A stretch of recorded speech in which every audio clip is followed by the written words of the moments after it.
ایران کے پاس خفیہ laser technology آ چکی ہے، چین اور روس اس کی مدد کر رہا ہے، اور کس طرح پہاڑوں کے نیچے سے اس کی مدد کی جا رہی ہے، جس سے اسرائیل کی راتوں کی نیند حرام ہے اور امریکہ پریشان ہے، یہ آپ تک پہنچانی ہے امپورٹنٹ خبر۔ اور دوسری خبر، ایران اور عمان کا اتحاد ہو چکا ہے اور اب کوئی بھی شپ، کوئی بھی جہاز بغیر ٹول ٹیکس دیے نہیں گزرے گا۔ تیسری بڑی خبر، روس نے اعلان کر دیا ہے کہ جناب ایران کو ایٹم بم دے گا اور $25 ارب کا میگا نیوکلیئر معاہدہ ہو چکا ہے۔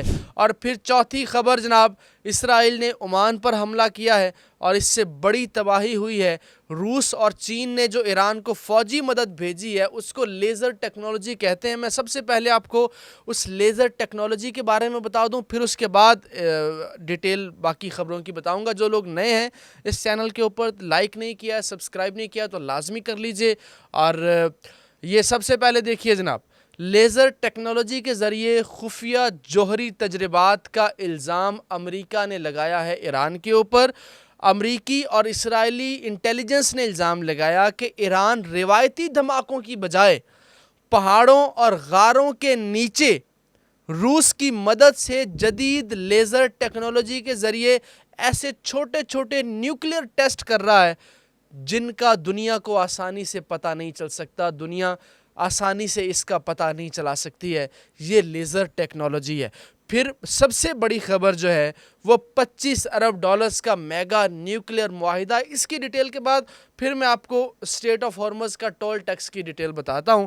تو جناب، روس اور ایران کے درمیان $25 ارب کا میگا معاہدہ ہوا ہے۔ روس دنیا بھر کی ٹیکنالوجی، روس دنیا بھر کی سرویلنس، دنیا بھر کی ایسی خفیہ جو نائٹ ویژن ٹیلیسکوپ ہوتی ہیں یا جو چیزیں ہوتی ہیں، جسے ریڈار ہوتا ہے، جسے مخالف یا دشمن کے آپ جو جہاز ہیں، جنگی طیارے ہیں، ان کو آپ کیپچر کر سکتے ہیں، وہ ٹیکنالوجی دے گا۔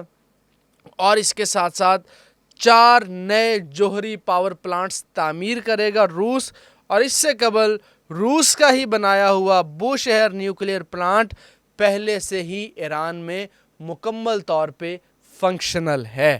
اچھا جناب، ایران اور عمان نے اب آبنائے ہرمز کے اوپر نیا ٹیکس نظام کہہ دیا ہے، اور یہ معاہدہ طے پایا ہے ایران اور سلطنت عمان کے درمیان، جس کے تحت آبنائے ہرمز سے گزرنے والے دنیا کے 25% تیل اور تجارتی جہازوں پر نیا ٹیکس اور پرمٹ سسٹم لاگو کیا جا رہا ہے، جس سے دونوں ممالک کو سالانہ اربوں ڈالرز کی آمدنی ہوگی، اور وہ آمدنی ایران میں لوگوں کی فلاح و بہبود کے لیے استعمال ہوگی۔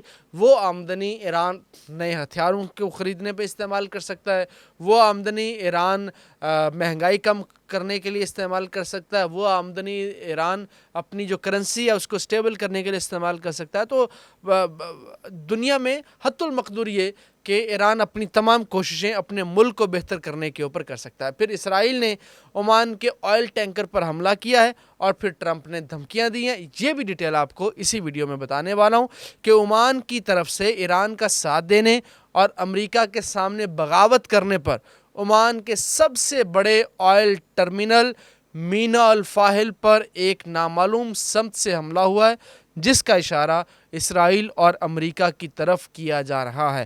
پھر چین کی طرف سے ایران کو خطرناک فوجی اور خلائی امداد دی جا رہی ہے۔ چین نے ایران کو بیلسٹک میزائلوں کا فیول، ڈرونز کے پرزے اور جدید ترین ریڈار اور ایئر ڈیفنس سسٹم فراہم کر دیا ہے۔ ایسا نہیں ہے کہ دینے والا ہے، پہنچا دیا ہے۔ ایران کے ہاتھوں میں وہ ٹیکنالوجی آ چکی ہے۔ یہی تو وجہ ہے کہ امریکہ گھٹنوں پہ آ گیا۔ امریکہ کہتا ہے کہ بھائی جان اب صلح کر لو، صلح بہتر ہے۔ یہی تو وجہ ہے کہ اسرائیل نے آج تک، اتنے دنوں میں آج تک ایران پہ کوئی حملہ نہیں کیا۔ یہی تو وجہ ہے کہ اسرائیل کی نیندیں حرام ہیں۔ تو جناب یہ فراہم کر دیا، اور اس کے علاوہ چین کی سیٹلائٹ ٹیکنالوجی کی مدد سے ایران کو امریکی اور اسرائیلی فوجی اڈوں کی درست معلومات بھی ملی ہیں۔ اور پھر عالمی سفارتکاری اور نئے بلاک کی تشکیل دی جا رہی ہے، جس سے 50 سے 60 ارب ڈالر کا تیل خرید کر اسے گرنے سے بچایا جا رہا ہے۔ اور پھر شمالی کوریا میں دورہ کرنے والے ہیں جناب شی جن پنگ، جو کہ ایک نیا اتحاد ہے امریکہ اور اسرائیل کے خلاف. یہ تمام ڈیٹیلز اس ولاگ میں اب تک پہنچائیں. جو لوگ نئے اس چینل کے اوپر سبسکرائب نہیں کیا ہے تو آپ سے ریکویسٹ ہے اس چینل کو سبسکرائب کر لیجئے, اور ویڈیو کو لائک نہیں کیا ہے تو لازمی لائک کر لیجئے. اپنا بہت سا خیال رکھیے. مجھے اجازت دیجیے. اللہ نگہبان.